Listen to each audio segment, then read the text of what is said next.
Estados Unidos no está en la primera línea.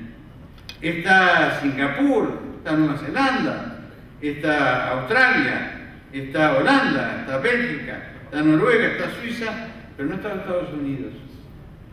Porque le está hablando que evidentemente la complejidad social de los Estados Unidos, el problema externo con la población de color negra, el problema interno con la población latina, tiene dos poblaciones que son poblaciones de segundo orden dentro de la población americana. Y en consecuencia uno mira estas situaciones y dice, bueno, hay que aprender de esto. No es necesario ser el más poderoso ni el más rico, hay que ser el más educado. El desafío del siglo XXI es que el destino de un país depende del nivel de educación de su población. Porque progresivamente no hay trabajo si no es para gente educada y muy educada.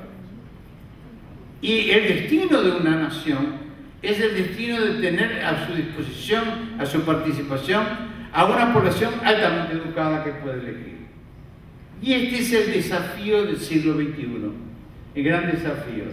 No son las minas del rey Salomón, como decían antes las canciones y las cosas, no son las condiciones estratégicas, sino son lo que cuenta es la capacidad intelectual y el conocimiento de los seres humanos que poblan un país.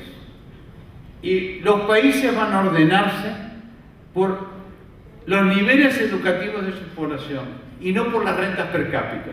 Y hoy asistimos a grandes crisis como tienen en Europa, porque tienen que renovar tecnológicamente buena parte de su aparato productivo, porque no trabajaron intensamente en mejorar sus condiciones tecnológicas y sus conocimientos. Por eso nosotros tenemos un desafío doble. No somos los países más ricos, no somos los países más grandes. Pero el punto es que podemos tener un gran capital, que es tener a los seres humanos mejor educados del planeta. Y que el gran desafío es cómo vamos a formar a los mejores educandos y a los mejores ciudadanos futuros y a los mejores trabajadores futuros.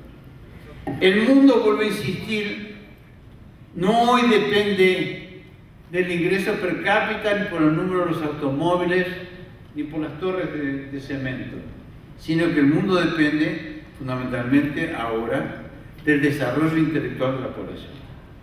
Por lo cual, el papel de la educación pasa a ser fundamental. Porque con los estudios actualmente sobre el desarrollo cerebral indican claramente que no es lo mismo el desarrollo de los cerebros. Y los niñitos que son abandonados, que son mal alimentados, tienen un desarrollo de la masa cerebral menor que el niño que son cuidados, alimentados, amados. Porque el amor entre los seres humanos tiene un impacto muy grande en el desarrollo de la niñez. Y esto hace que la pobreza tenga que ver con el desarrollo infantil. Y eso pasa a llevarnos que es fundamental lograr un desarrollo infantil, lograr una protección infantil, que significa una protección de salud, en primer término, una protección de la madre, una protección del parto desde ese momento, una protección de la alimentación y de la salud infantil, y una protección de la más temprana edad. Recientemente ustedes han tenido una especie de gran explosión demográfica. Explosión demográfica que significa que chiquillas de muy temprana edad se han transformado en madres. Cuando ellas son niñas, no pueden ser madres cuando son niñas. No han tenido tiempo de educarse. Y en consecuencia, por eso hoy día, la escuela está como huérfana porque no tiene apoyo de familia. La escuela tiene que hacer toda la tarea. Tenemos que reconquistar el tiempo perdido. Y ese es un punto clave, la situación de la primera infancia para el futuro de una sociedad. No es la gran fortuna, no son los pozos de oro, ni los pozos de petróleo. sino que lo que es fundamental es el desarrollo de los niños de la más temprana edad, el desarrollo de alimentación, de salud y de desarrollo intelectual.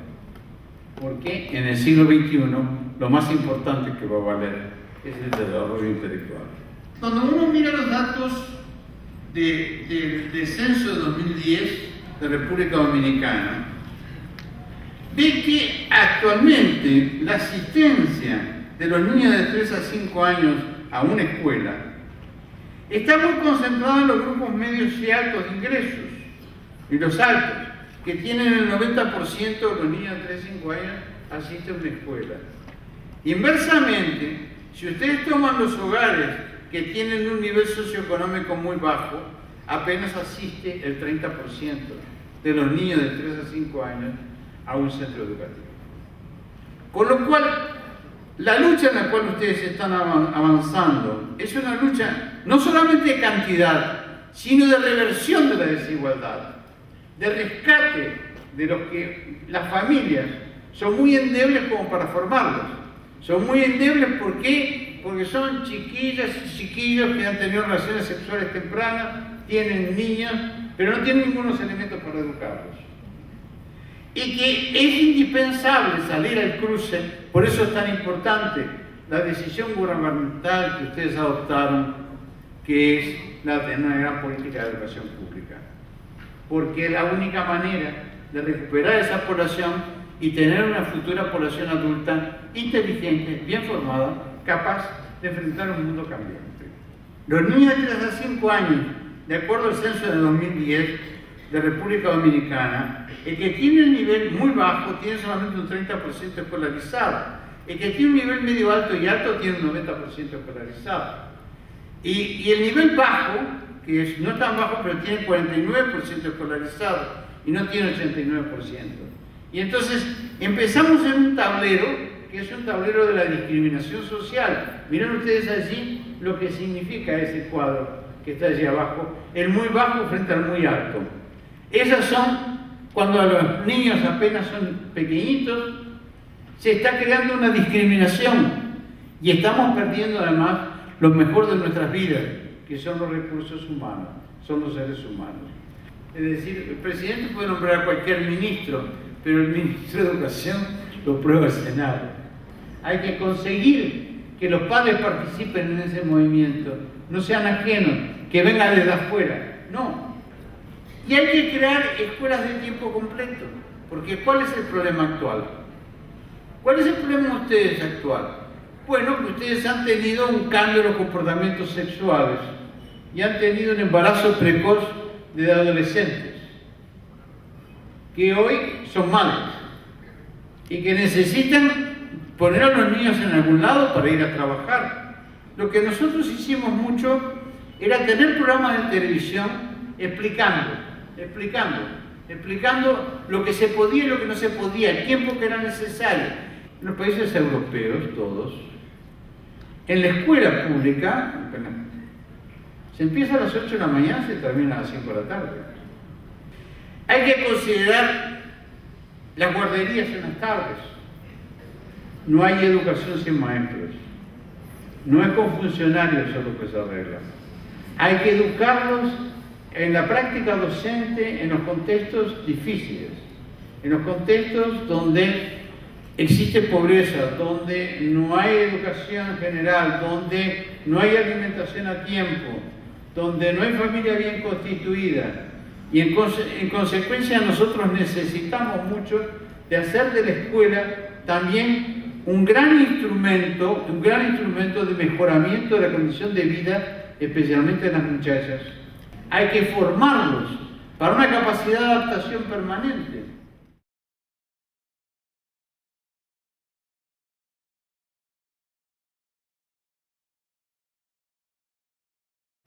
Cabe mencionar de lo que nosotros hoy vamos a presentar no es la única manera de ir midiendo la calidad del desarrollo infantil temprano. Son varias metodologías para eso y lo que vamos a presentar es solo uno. Y cabe anotar que nosotros como banco tenemos una agenda muy amplia en ese sentido.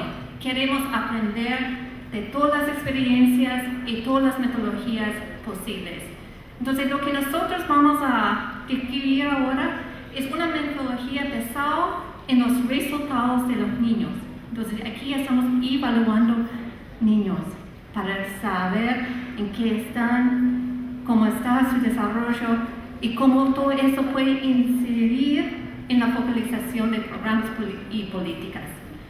La otra, digamos, lado de la moneda en todo eso es evaluar procesos que están por debajo del control de cualquier ministerio y cosas que hablan, por ejemplo, cantidad de profesores, titulación de profesores y todo lo demás.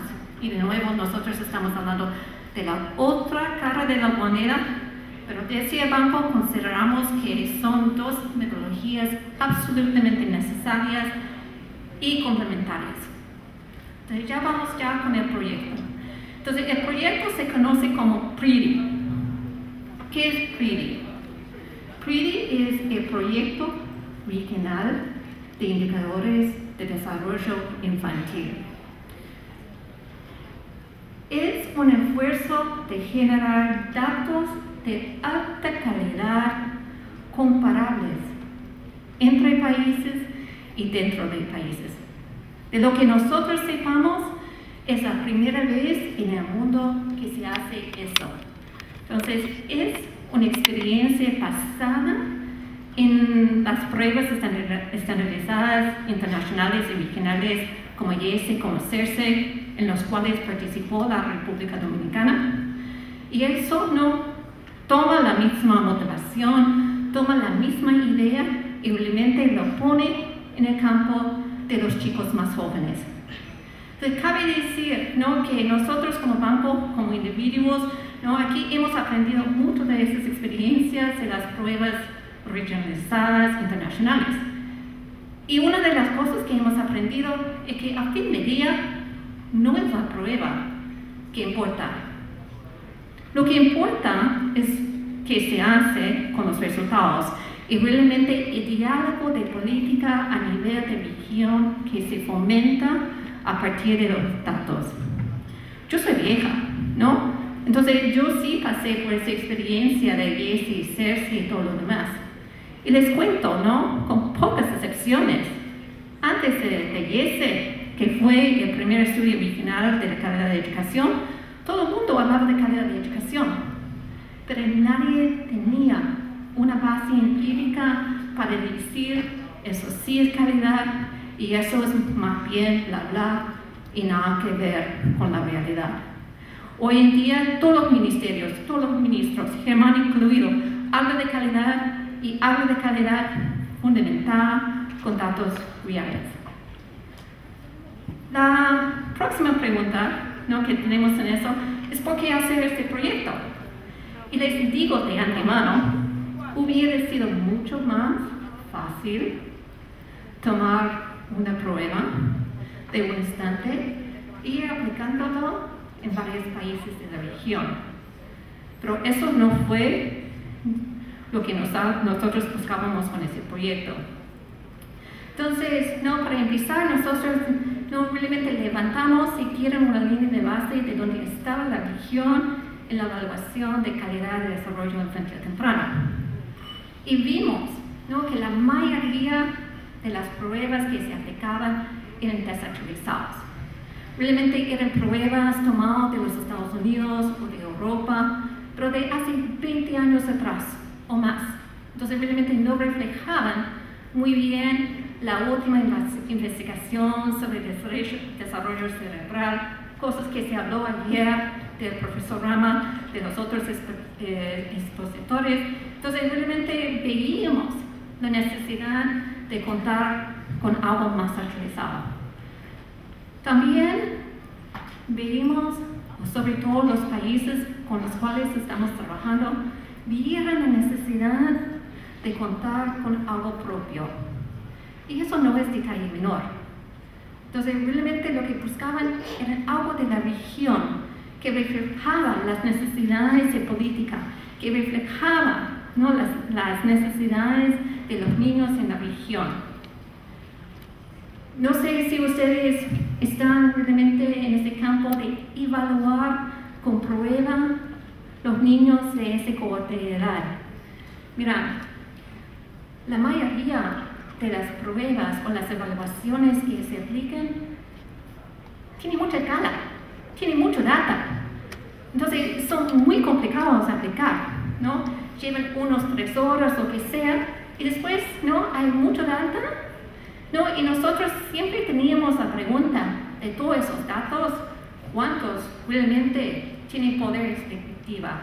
¿Cuántos realmente nos sirven para apoyar la toma de decisión? Entonces, una idea realmente fue ir con algo mucho más corto, algo que no precisaba un nivel de encuestador súper sofisticado, ¿no? Porque en muchos países de la región nosotros no tenemos el lujo de contar con psicólogas o otra gente súper especializada para tomar datos así de niños en todo el país. Ok, ¿con quiénes estamos trabajando en esto? Bueno, es un proceso. Nosotros ya llevamos 4 años en eso y esos son los 4 países que están participando en el proyecto desde el principio, ¿sí? Tenemos Costa Rica, Nicaragua, Paraguay y Perú. Y lo que ven allí es que no todos son del Ministerio de Educación. Yo creo que eso es un punto interesante. Cuando estamos hablando de desarrollo infantil temprano, estamos hablando de un campo que es intersectorial, entre educación, entre familia, entre salud, ¿no?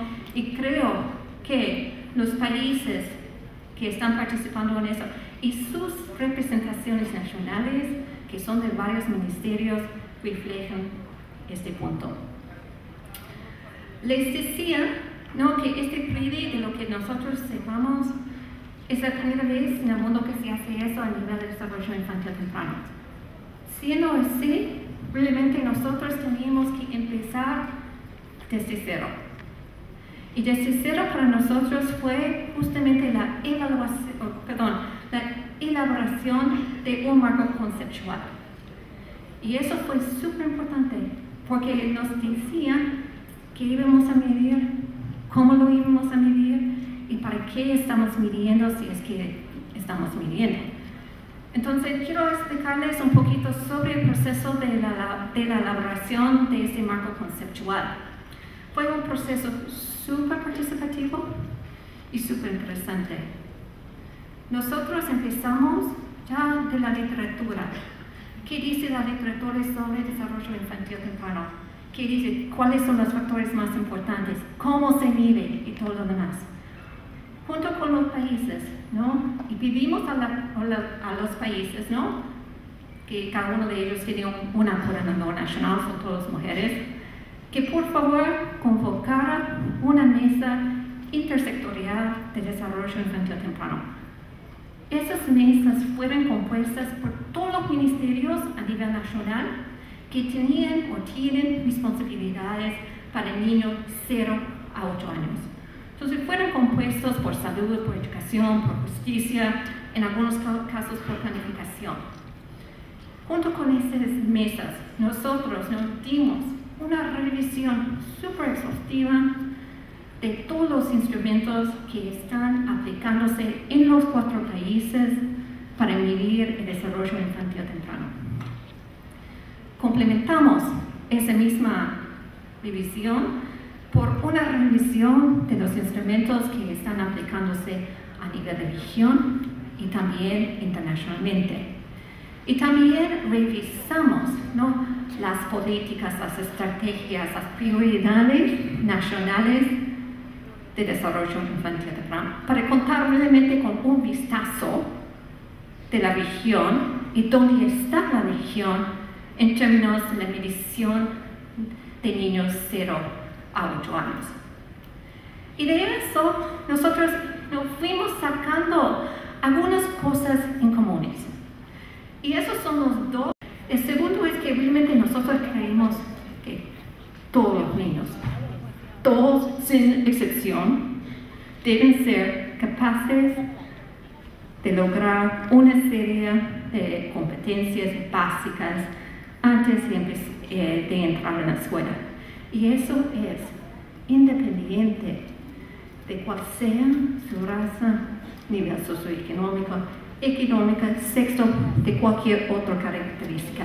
El mensaje aquí es que estamos hablando de todos los niños.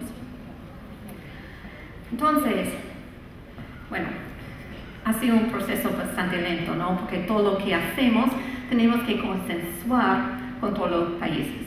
Entonces, empezamos con ese diagnóstico y esas mesas intersectoriales, y a través de este trabajo nosotros fuimos generando una definición de desarrollo infantil temprano que íbamos a usar para este proyecto. Aquí lo tienen. Una definición amplia, linda, que realmente refleja esta naturaleza de integralidad del tema de desarrollo infantil temprano. Ok, entramos ahora en la realidad, ¿no? Antes fue la parte más conceptual, más teórico, pero ahora entrando en la realidad. Entonces, hay que nosotros, ¿no?, tomar en consideración varios factores, ¿no?, uno de los cuales es el tema del presupuesto. Entonces, si vamos a medir el desarrollo infantil temprano y sabemos que es un concepto muy amplio y todo lo demás, ¿cómo lo vamos a medir en la realidad tomando en cuenta las limitaciones presupuestales y lo demás? Entonces, como países, como equipo, tomamos la decisión de medir solo algunos de los dominios de desarrollo infantil temprano. Esos son los dominios, creo que son bien conocidos por todos ustedes, pero los que la literatura nos dice que son los más robustos y que tienen mayor poder explicativo en los resultados que nosotros esperamos de este proceso. Entonces, tomamos la decisión de medir solamente 4 dominios: cognición, lo ven en el lenguaje, la motricidad y los factores de la parte socioemocional. El desarrollo infantil temprano no se explica por sí mismo. Entonces, la literatura nos dice, la práctica nos dice, eso nos dice, ¿no?, que son algunos factores que realmente inciden, ¿no?, en su nivel. Entonces, para poder incluir eso, nosotros decidimos que era indispensable medir los factores asociados al desarrollo infantil temprano, sobre todo el ambiente en que el niño crece, algunos datos del niño y realmente algunos datos de su madre o su cuidador principal. Como les decía antes, ¿no?, entonces medir eso es siempre un reto. Y los que han estado ejerciéndose en este campo saben que para realmente medir un niño muy chico, eso tiene varias consecuencias. Hay que ser súper paciencia, hay que tener un nivel muy sofisticado de formación y realmente hay que poder saber discriminar entre sutilezas que son pequeños. Entonces, de nuevo, dadas las limitaciones presupuestarias y todo lo demás que teníamos, nosotros como equipo decidimos que para el PRIDI solo íbamos a medir niños 24 a 59 meses. Decidimos también de incluir de antemano los pueblos indígenas. Y eso ha sido un proceso y realmente ahora se ha convertido en un pilar fundamental de este proyecto, de realmente tener algo apropiado que se puede aplicar en los diferentes pueblos en un país, que da a cada niño una chance igual de mostrar lo que sabe y lo que es capaz de hacer. Bueno, si eso fue, ¿qué vamos a medir? La próxima pregunta es, ¿cómo lo vamos a medir? Y nosotros optamos por una mezcla de observación directa al niño y también el informe de la madre o la cuidadora principal, lo cual la literatura nos dice que para este cohorte. Y eso fue una decisión importante, porque nosotros como proyecto no queríamos dejar al lado los niños que no estaban en centros o escuelas, pero sino poder contar con un universo total de niños de este cohorte de edad.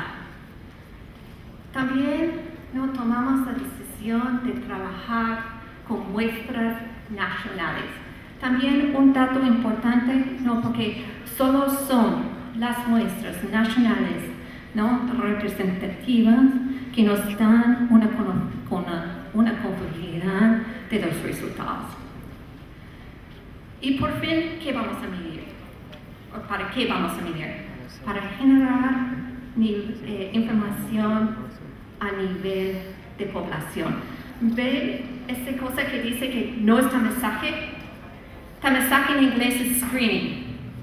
Es súper importante, porque no estamos hablando de un diagnóstico clínico de los niños, sino de tomar una foto de dónde están en términos de su desarrollo para poder identificar brechas entre poblaciones y lo demás, y con eso ir informando a la política nacional.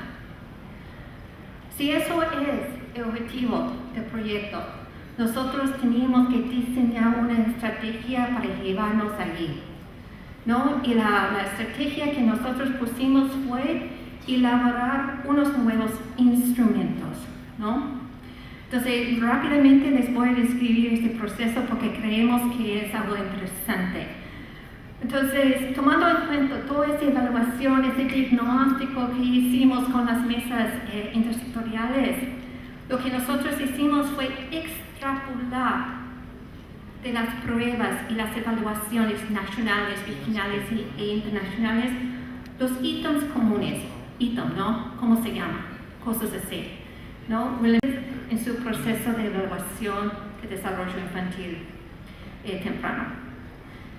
Hicimos un mapeo de todo ese ítem por dominio, es decir, por cognición, por comunicación, por motricidad y por la parte socioemocional, para saber si realmente contábamos con un abanico suficientemente grande de ítems. Donde hubo hueco, en todo eso, nosotros fuimos complementando con ítems de las pruebas internacionales. De todo eso, tomamos la decisión de construir dos escalas. Una para los niños más chicos, 24 a 42 meses, y otra para, los chicos mayores.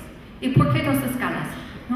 Primero, porque nosotros teníamos la idea que eso iba a facilitar la operacionalidad, una vez en el campo, de ir aplicando eso, y también porque dimos cuenta que hay mucho en desarrollo que pasa entre esa cohorte de edad.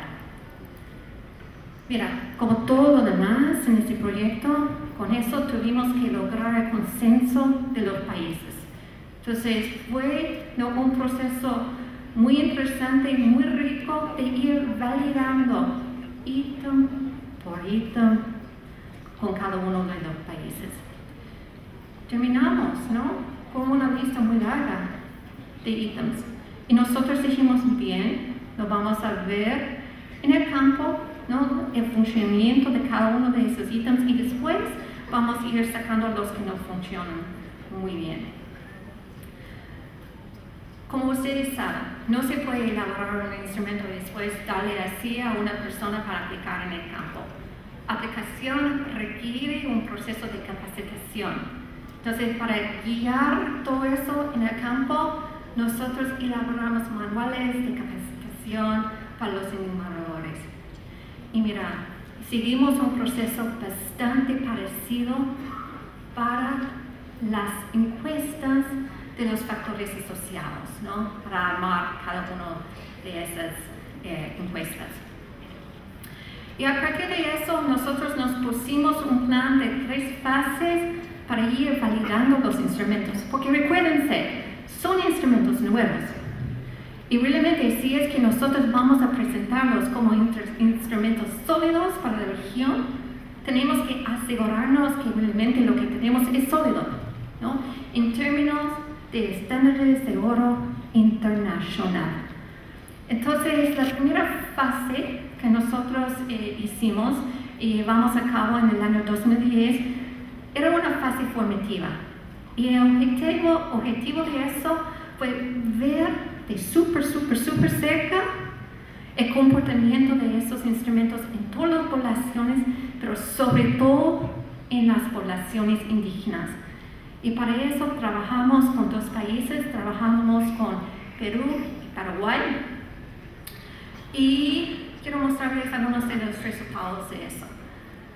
Entonces, van a ver, ¿no?, que la forma A, que es para los más chiquitos, todo funcionaba según nosotros esperábamos, según la literatura, según la experiencia y todo lo demás.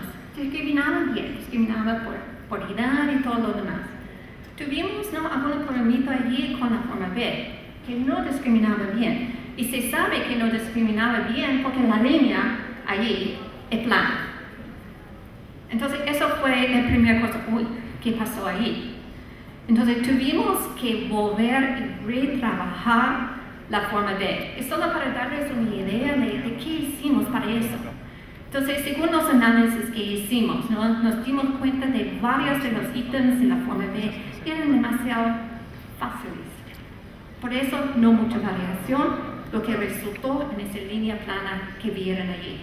Entonces, no sé si se ve eso muy bien, pero lo que se ve arriba fue un ítem que pidió a los niños, hombros, rodillas, pies, algo así. Y fue un ítem diseñado para ver la cosa del funcionamiento ejecutivo. Y no funcionó para nada. Entonces, los niños no entendían, había problemas en la aplicación. Entonces, allí, descartamos este ítem. Y solo para que vean otro ejemplo, lo que se ve aquí en azul abajo, y eso es el mismo ítem. Entonces nosotros dimos cuenta que para registrar los resultados en el campo, el formato no era muy amigable. Entonces tuvimos que hacer otros ajustes para facilitarnos la vida en lo que venía después. Entonces, de allí fuimos a la segunda fase, que es una fase de validación.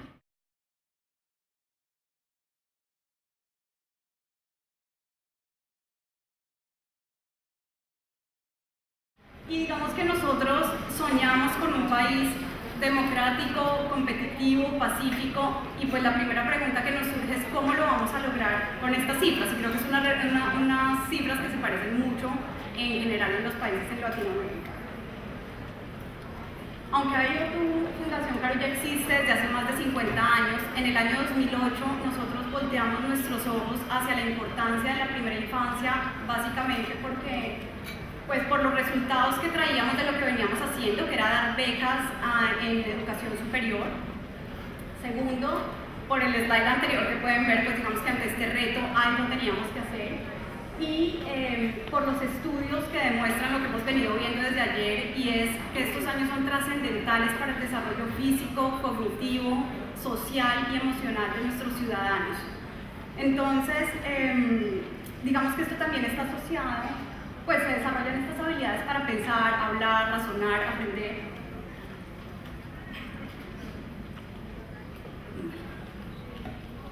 Y cuando miramos cómo podemos desarrollar todo esto, vemos que esto está asociado con el entorno en el que viven nuestros niños, con la salud que les damos, con el nivel y la calidad de las interacciones que ellos experimentan en nuestras aulas, en nuestros centros, en nuestras escuelas. Entonces, en ese punto nosotros decimos tenemos definitivamente que hacer algo. Y nos damos cuenta que básicamente hay dos corrientes de pensamiento para esto. Una, principalmente en la formación de un ciudadano claro, honesto y con las herramientas que necesita para enfrentar el futuro como vaya a ser en 20 o 30 años, que podemos imaginárnoslo, pero con claridad ninguno de nosotros lo sabemos. Y el otro pensamiento es un pensamiento centrado en lógica, lingüística y matemática. IO2 decide enfocarse en el primer camino. ¿Por qué? Porque creemos que necesitamos ciudadanos emocionalmente estables para contrarrestar esta situación que estamos teniendo en Colombia y con las herramientas y las bases sólidas para su crecimiento. De esta manera nosotros decidimos aportar a la transformación de Colombia a través del desarrollo potencial de la primera infancia, y yo quiero decirles a todos que en algún punto o en varios puntos tenemos que tomar determinaciones claras en varios caminos que se nos bifurcan, y uno de esos fue para nosotros decidir si operábamos o no operábamos. En principio pensamos fortalecer algunos actores y poder trabajar como una fundación de segundo piso, pero nos encontramos con que había mucha necesidad, un espacio claro para hacerlo, había miles de niños para atender, había pocos operadores y una situación poco profesional, digamos, al interior de los centros. No encontramos un actor fuerte para apoyar, y por otro lado, siempre pensamos que queríamos hacerlo a gran escala, entonces vimos una oportunidad grande para innovar, crear alianzas y hacer apuestas a largo plazo. De esta manera nosotros decidimos operar. Nuestra meta es llegar a 20.000 niños en el mediano plazo, y nosotros identificamos 7 factores en ese momento de calidad que son clave mantenerlos siempre y de una manera equilibrada. Empezamos a recorrer muchos centros de primera infancia y nos dimos cuenta que cuando el centro fallaba, alguna de estas variables había fallado. Voy a recorrerlas rápidamente porque al final quiero dejarlos con una experiencia real que habla más que yo. El primero es integralidad. Acá, el enfoque integral, ayer estuvieron mencionando de eso. Nosotros necesitamos realmente dar educación, nutrición y cuidado a nuestros niños. Nos encontramos de pronto con un programa de desayunos con cobertura universal en Colombia, pero después de esto los niños, ¿qué educación iban a recibir después de esto? Nos encontramos escuelas con una pedagogía medianamente buena, pero comedores cerrados, o niños sin vacunación que en últimas iban a tener después problemas en su crecimiento y en su aprendizaje. Bueno, el segundo factor clave es tener objetivos pedagógicos claros. Aquí nos encontramos con que muchos centros no sabían exactamente los niños qué debían aprender ni cómo, y había muchísimo eclecticismo. Había programas mezclados donde, por dar un ejemplo, tenían Montessori, pero a la vez tenían actividades dirigidas y planas. Y nosotros acá realmente creemos que debemos darle tanta importancia en la práctica a la primera infancia, que así como una universidad tiene su currículo claro y lo sigue con disciplina y constancia, nosotros también debemos hacerlo al interior de nuestros centros. Lo tercero es un espacio físico e identidad. No creemos que en un espacio suntuoso un niño aprenda más que en un espacio normal. Sí debemos tener unos mínimos de calidad, digamos, de unos lineamientos que se cumplan, pero digamos que lo más importante que nosotros vemos acá es que haya amor y cariño al interior de nuestros centros y de nuestras aulas, que el niño encuentre esa identidad que ve en su casa, que si en su casa tiene matitas y plantas, las pueda tener en el centro, que si en su casa tiene fotos de su familia, tenga la capacidad de tenerlo acá también. Y bueno, las celebraciones, una silla cómoda, realmente es más amor y cariño lo que genera ese vínculo del niño y esa identidad del centro. Lo cuarto que tenemos es la integración entre la familia y la comunidad. Como muchos de ustedes saben, hay múltiples estudios donde se demuestra la importancia de la integración, digamos, de la participación de la familia y la comunidad en el desarrollo de los niños. Nosotros acá tenemos varios programas, uno de ellos es algo muy sencillo, tenemos realmente nuestros centros de puertas abiertas. Nosotros nos encontramos en Colombia que la mayoría de centros era de puertas cerradas, y efectivamente para los maestros y el personal del centro es mucho más difícil lidiar con los padres adentro. Entonces ellos no querían, pues ese era como el término, perdón que lo use acá, pero es como no querer lidiar con los padres al interior. Como nosotros decimos en Colombia, es como si se nos metieran a la cocina de la casa, porque van a entrar a cuestionar cosas, van a entrar a indagar, van a entrar a proponer también cosas. Pero eso es una de las cosas que nosotros hacemos. Y otra cosa es que salimos a nuestras comunidades. Tenemos un programa de articuladores culturales que ya les voy a contar más adelante, donde nosotros realmente valoramos lo que hay en nuestras propias comunidades, desde las cosas más sencillas hasta cosas que nos sorprenden muchísimo. Lo otro que tenemos es gestión y sostenibilidad. Por esto voy a pasar rápidamente, pero digamos que sí es muy duro ver cuando arrancamos con muchísimo empuje, pero una mala gestión administrativa nos puede hacer cerrar el centro en algún tiempo. Entonces es importante que tengamos ahí bases sólidas. Hay muchísimas tendencias hoy en día, cualquiera de esas, digamos, puede funcionar mientras que se haga con constancia y con orden. Y en cuanto a sostenibilidad, nosotros somos un operador del gobierno nacional, y digamos que cuando trabajamos con fondos públicos es muy importante que velemos por sostenibilidad también financiera. porque como sabemos los gobiernos en Latinoamérica y en general en el mundo manejan unos tiempos diferentes a los del sector privado y a veces tenemos como esos huecos de tiempo en pagos, en renovaciones de contratos. Algo tenemos que hacer y tenemos que ser innovadores para lograr mecanismos de tal manera que la sostenibilidad se mantenga. Sexto es el desarrollo humano. Como ustedes saben, los maestros son fundamentales en el acompañamiento y el desarrollo del niño. Nosotros acá invertimos bastante tiempo, esfuerzo, y lo digo también, digamos, desde los maestros. Querer hacerlo hace una diferencia increíble, va a demandar horas, va a demandar esfuerzo, va a demandar lectura, va a demandar desarrollar herramientas pedagógicas para los niños, y esto es algo que trabajamos muy fuerte en IoT. Y séptimo es la transición al colegio. Nosotros en Colombia tenemos cobertura universal en primaria, pero la mayor deserción la tenemos en primero de primaria. Entonces es bastante duro saber que tenemos a nuestros niños de 0 a 5 años, pero después de eso, ¿qué va a suceder? Digamos que hay diferentes factores por los cuales hay deserción, pero nosotros nos ocupamos de hacer una sensibilización al interior de nuestras familias, porque es importante que los chiquitos vayan al colegio, luego vamos nosotros al colegio con ellos, luego invitamos a las maestras del colegio acá y empezamos a generar una relación que va a facilitar esa transición de ellos. Bueno, como les decía, en algún punto tenemos que tomar decisiones determinadas y nosotros, como decidimos operar, teníamos que elegir un currículo. Nosotros elegimos esto con 3 variables críticas. Queríamos un currículo que funcionara, que estuviera validado por terceros, que se hubiera replicado en diferentes lugares del mundo exitosamente y que viéramos que se podía implementar de una manera efectiva en Colombia. Entonces, ante esto, evaluamos varios y decidimos inspirarnos en la filosofía Reggio Emilia por varias cosas. Primero, pues lleva más de 60 años en su implementación, en su validación ha estado trabajando con la Escuela de Educación de Harvard muy de la mano en colaboración y ha sido replicado en todos los continentes del mundo exitosamente y nos llamó mucho algo la atención y es que estaba replicado únicamente en clases altas, en clases socioeconómicas altas.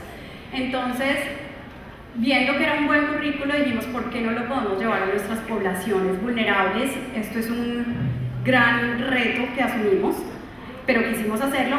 Y el tercer factor es que lo vimos muy relacionada a la situación que vivió Italia cuando nace toda la filosofía Reggio Emilia, después de la Segunda Guerra Mundial, con el conflicto y posconflicto colombiano. Creemos realmente que esta es una situación de guerra y paz a través de nuestros niños, hablando de reconciliación con las nuevas generaciones. Bueno, no voy a pasar por cada uno de estos, pero digamos que esto es lo que se vive al interior de nuestros centros de diferentes maneras. Quisiera mencionar acá solo 2. El tejido social para nosotros está directamente relacionado con la pobreza. La falta de conexiones y de tejido social en una comunidad hace que no podamos salir de allí. ¿Cómo hacemos eso? Entonces aquí les voy a hablar de nuestros articuladores culturales. Son cosas de verdad muy sencillas, demandan esfuerzo, pero son cosas básicas y sencillas. Nosotros, digamos, al interior de los centros tenemos unas áreas sensoriales donde los niños desarrollan determinadas habilidades. En uno de los centros tenemos una huerta, donde ellos aprenden a sembrar, a cultivar, a aprender todo el proceso de crecimiento. Y en uno de esos supimos que una abuelita sabía sembrar quinoa muy bien. Entonces, ¿qué hacemos? Reconocemos eso, la invitamos a nuestro centro, ella viene, le enseña a los niños y se empiezan a generar esas conexiones entre lo que hacen las familias y los conocimientos que tienen. Y el empoderamiento es algo que hacemos a partir del niño. No creemos que el niño sea un sujeto que tenemos que llenarlo de conocimientos para que pueda salir al mundo, sino que él es autor de su propio aprendizaje y a partir de las exploraciones que hace puede ir construyendo. Igual tenemos con las maestras. Podría decir que nosotros somos los únicos centros en Colombia que tenemos 2 maestras por aula, no una maestra y una auxiliar. No importa si una maestra es licenciada, bachiller o técnica, cada cual obviamente tiene su perfil, pero entran a trabajar en equipo en el aula, porque no podríamos dar el ejemplo de un dictador con un auxiliar que solo sigue algunas reglas. Creemos que todos podemos hacer un proceso de acompañamiento y que todos tenemos mucho que aportar y los niños nos están observando todos los días, entonces es muy importante los ejemplos que le damos en cada situación viviente. Bueno, este de motivación me gusta mucho porque tengo que citar una frase de Loris Malaguzzi: nada sin alegría, así es la forma en la que vivimos al interior de los centros. ¿Qué nos diferencia a nosotros? Nos diferencia nuestra experiencia educativa clara y definida, la red que tenemos, podemos compartir aprendizajes entre los diferentes maestros de cada centro y los ahorros que evidentemente pues se dan en una economía de escala a partir de las compras y todo lo que tenemos en los centros. Y tercero, un compromiso con la evaluación y la mejora continua. Nosotros estamos trabajando en un seguimiento detallado del desarrollo de cada niño, por un lado. Por otro lado, tenemos unas herramientas que llamamos faros, las hemos desarrollado internamente. Tenemos un faro de materiales y de ambiente, creemos que ese es otro maestro del niño. Tenemos un faro pedagógico y tenemos un faro de operación sana, esto como para saber que la buena salud, digamos, al interior de nuestros centros. Y adicionalmente estamos haciendo un estudio longitudinal en este momento con la Universidad de los Andes y Rutgers University.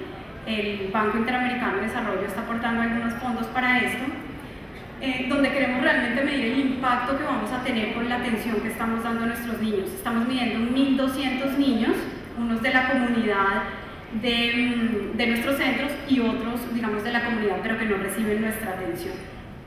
Es un estudio que, digamos, sus resultados primero nos van a servir obviamente a nosotros para mejorar, para mirar qué estamos haciendo bien y continuar haciéndolo.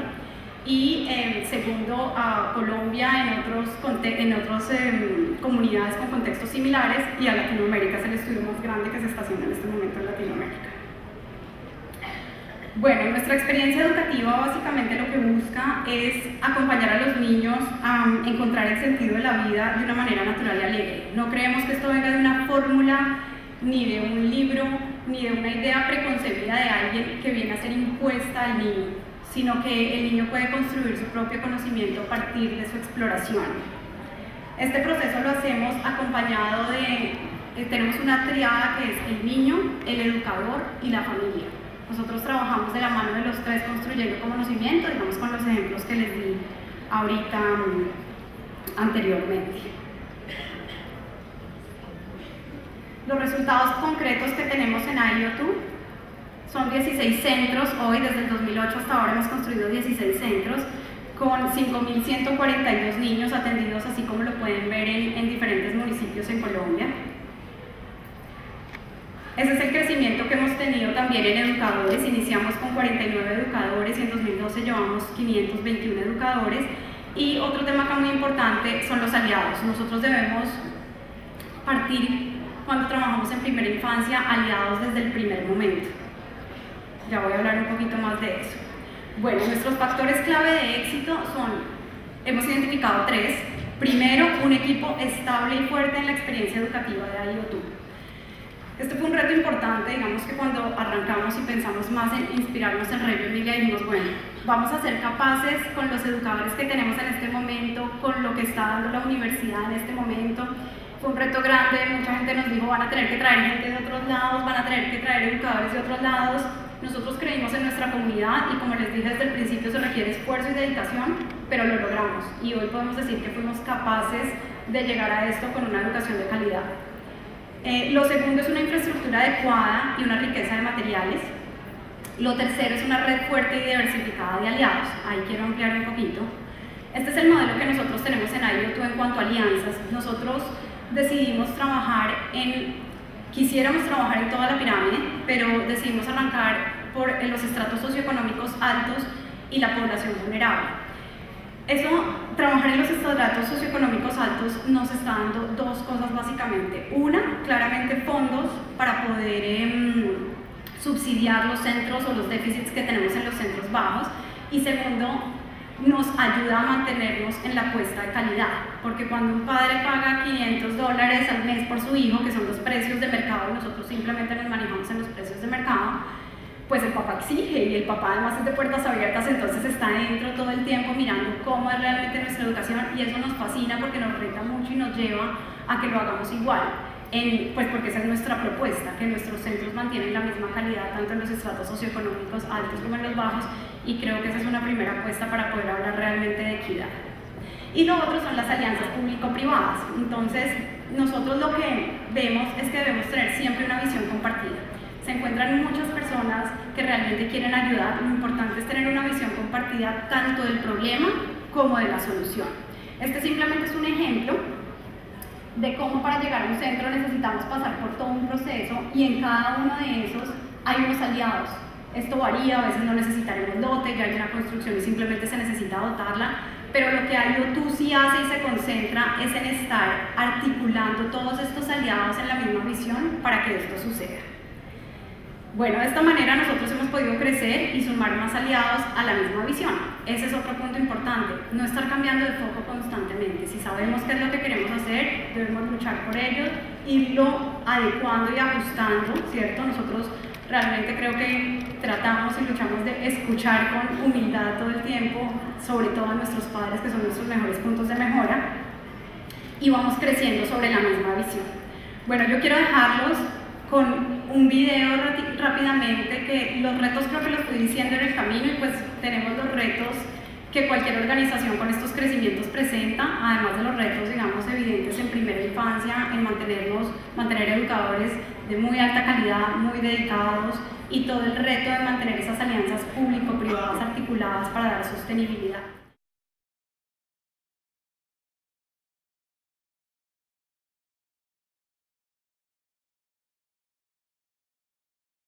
Hay que ir pensando y haciendo simultáneamente. Los tiempos de las administraciones no son muy largos.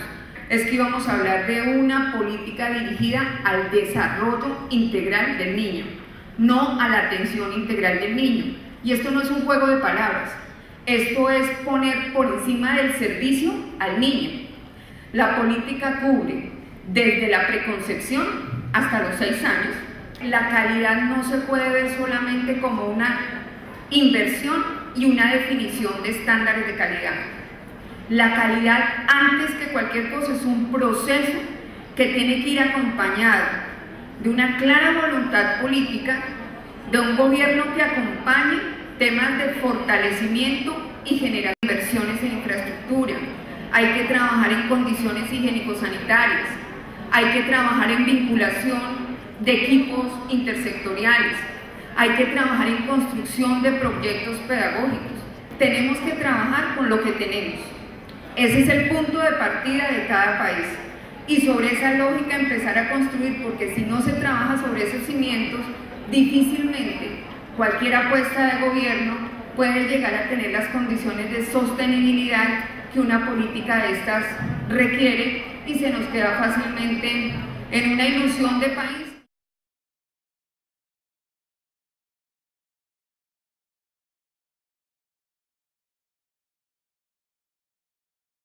Un buen preescolar lo vemos cuando nuestros niños en primaria aprendieron a leer, aprendieron a escribir y aprendieron a hacer cuentas. ¿Cuáles son las características de las actividades que ayudan a los niños a leer el contexto escolar? Que las actividades estén claramente estructuradas, es decir, que tengan un propósito, inicio, desarrollo y cierre, y además los niños lo sepan, no nada más el maestro. Que definan los roles de los participantes en relación con la actividad. Los participantes, esto se refiere a dejar claro qué se espera que los niños hagan y cómo se espera que interactúen con los demás. También incluye dejar claro cuál es el papel del docente como facilitador en el aprendizaje del niño, ¿no? Y esto es más fácil cuando los niños tienen que hacer cosas distintas.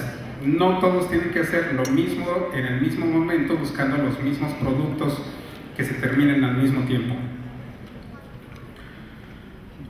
También que reten las capacidades de los niños y promuevan que participen de manera activa en su aprendizaje.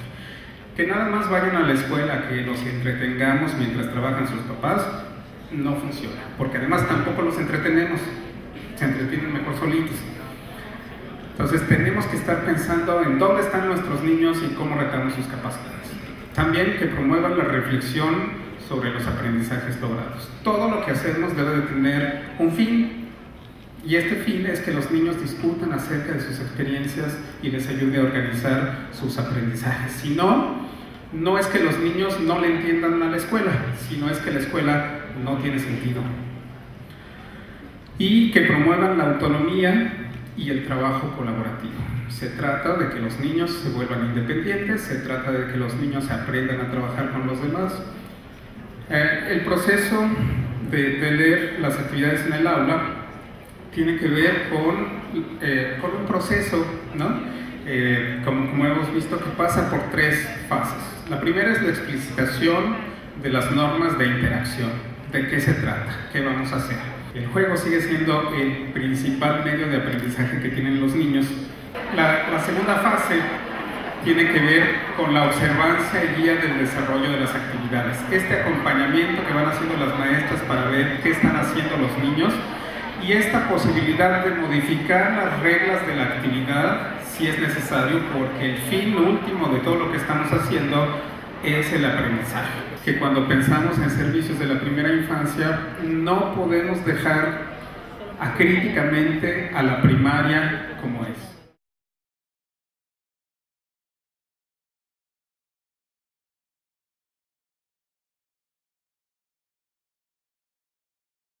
No solamente es necesario que existan todas estas orientaciones técnicas y filosóficas, sino que también es necesario que desde el Estado, desde las instituciones que tienen responsabilidad frente al desarrollo de un país, existan mecanismos que realmente velen por asegurar la calidad y la equidad en el sistema educativo, concretamente en este caso con lo que pasa en los centros de educación inicial, que en los primeros años de vida el niño, en primer lugar, no es un sujeto pasivo, el niño es un sujeto activo. Estos primeros 5 años, ¿ya? Pero especialmente los 3 primeros años, ¿ya? Van a sentar las bases de lo que es el desarrollo posterior del ser humano, ¿ya? Es un periodo realmente crucial.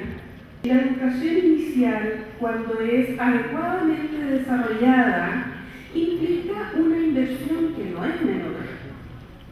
Implica una inversión de dinero que no es menor, ¿ya? Sin embargo, y no necesariamente todos sus efectos se ven de manera inmediata. Pensar que frente a todo esto,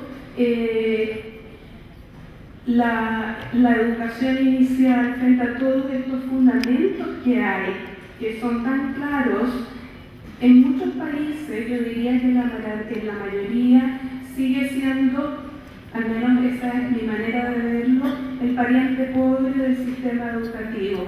Las inversiones, la mayor cantidad de inversión desde los gobiernos, etc., suele ser para la educación básica.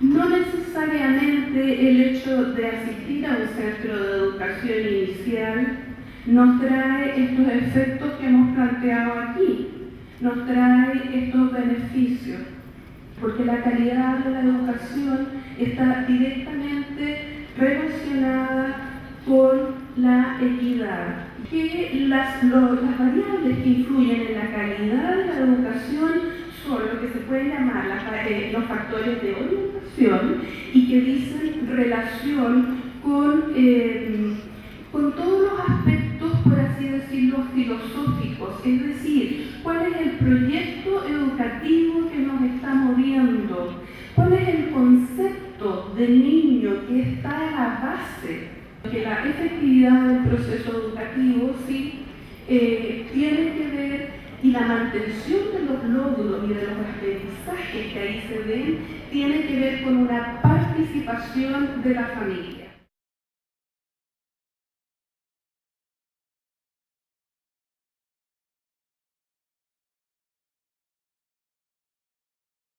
Un juego más elaborado, más rico y más prolongado en el tiempo posibilita que crezcan seres humanos más completos. No es una capacidad, no es una actividad exclusiva de la infancia. Es una capacidad del ser humano que nos hace mejores. El placer del juego, pues no es ese. Es un placer que está mucho más ligado al esfuerzo. Otra cosa importante es que para que exista el juego hay una cosa que es fundamental. Y es esa capacidad, me dice aquí, de mirar y utilizar los objetos e incluso las ideas de manera no convencional. La etapa de primera infancia de los niños simplemente debemos hacerles el nido para que puedan ser. y ser los mejores de ellos mismos, la mejor versión de ellos mismos. Desarrollar una buena capacidad lúdica de los niños y niñas. No ver cómo el juego nos puede ayudar a incrustar más cosas de su currículum, sino cómo dejar crecer y estimular la capacidad lúdica de esos niños y de esas niñas.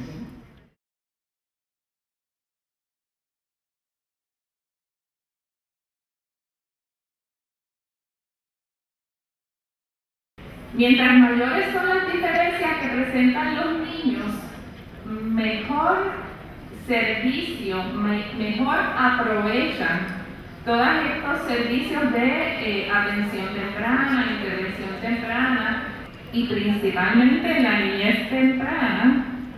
Esas células del cerebro tienen capacidad de hacer ciertas modificaciones y compensar para atender diferencias que tenga el niño en otras áreas. No hay medicina mejor, no hay terapia mejor que la comunicación regular, espontánea, natural y requerida en el interés del niño. Eso es vital. ¿Qué ocurre? En la mayoría de los casos, el 70% de los niños son diagnosticados de forma tardía. Si nosotros dejamos pasar esos primeros años, estos niños no se van a beneficiar de una intervención temprana. Así que la identificación temprana, su mayor valor es llevarlo a una estimulación y intervención temprana.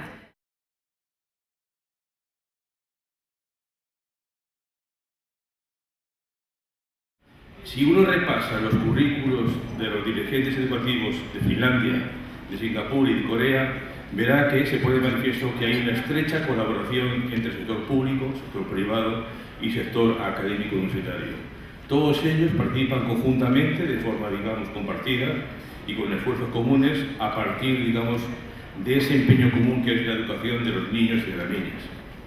No en ellos no se produce, digamos, ciertas lógicas puritanas de que cada uno, digamos, es independiente y cada uno tiene su campo de actuación en exclusiva. Y esa inversión y ese apoyo a la formación de lectores de primera infancia nos asegura, en casi todos los casos, un buen y esperanzador futuro para los niños y para las niñas. Según la OCDE, el mejor prescriptor y más fiable para el éxito escolar es asegurar una suficiente competencia lectora desde la primera infancia. Eso que dice la OCDE lo demuestra a través de los datos, como son de evaluaciones e informes, como es el famoso informe PISA, en el cual aparecen que todos aquellos países que han hecho un esfuerzo especial en la formación de esos lectores de primera infancia consiguen, digamos, que el futuro escolar y el desarrollo personal y social de esos niños y esas niñas cuando son mayores tiene, digamos, mayor garantía de bienestar y de éxito para ellos. En el entendimiento de que no hay posibilidad de una educación de calidad sin equidad. Vuelvo otra vez a hacer referencias al caso de PISA y al caso de informes internacionales, en los cuales demuestra que esos países, Finlandia, Singapur, Corea, Hong Kong, Canadá, que tienen los mejores resultados educativos en el conjunto del país, son aquellos que las diferencias entre los extremos de rendimiento son más pequeñas. Hay un mayor, digamos, nivel de cohesión y un menor nivel de diferencia de resultados educativos. Y el caso de las tecnologías de educación, por el hecho sencillo de que el cambio tecnológico ha venido para quedarse. La escuela ya no va a volver a ser nunca la escuela que fue antes de la llegada de las tecnologías de la información y de la comunicación. De refuerzo de vínculos afectivos familiares, es un acto de amor, como decía. En segundo lugar, diríamos que es un acto ético, porque al dotar de capacidad de lectura al niño o a la niña, le da posibilidades de ejercicio de derechos de participación y de ciudadanía. Nadie puede ejercer plenamente la ciudadanía si no es, digamos, una persona competente en el hábito lector. Y en tercer lugar, es un hábito político, porque es un hábito y es un proceso político que posibilita el crecimiento, el desarrollo personal, comunitario y social. Sin la práctica de lectura no hay posibilidad, digamos, de crecimiento.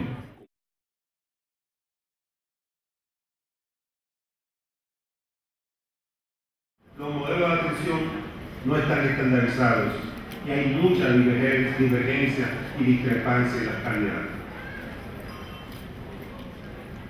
Y un cuarto desafío es que hay una baja inversión en el sector de primera infancia. Y esta inversión no tiene carácter sostenible. Por no decir la asignación presupuestaria histórica del gobierno central para invertir en la primera infancia. Y los hitos fundamentales son los cuatro que se ven ahí. Primero, una ley para crear el sistema de atención integral a la primera infancia. Segundo, el diseño de una nueva arquitectura institucional que tiene como elemento importante la creación del Instituto de Atención Integral a la Primera Infancia, que le estamos llamando INAIPI, y nos gustaría comenzar a divulgar este término, este acronismo. Lo tercero es un CONANI muy fortalecido en su rol rector. Colocar a los niños en el centro como sujetos de derecho es una apuesta fundamental de este plan, porque no hacemos nada aumentando cobertura si no garantizamos calidad. Actualmente, más de la mitad de las provincias del país no tienen servicios públicos de atención integral a la primera infancia. Se concentran en Santo Domingo y en Santiago. Sin recursos humanos de calidad es imposible tener calidad en la atención de nuestros niños y nuestras niñas. La región de Riquillo, la región del Valle, la frontera, tiene niveles de 35, 40 y hasta 45% de los niños que no tienen acta de nacimiento.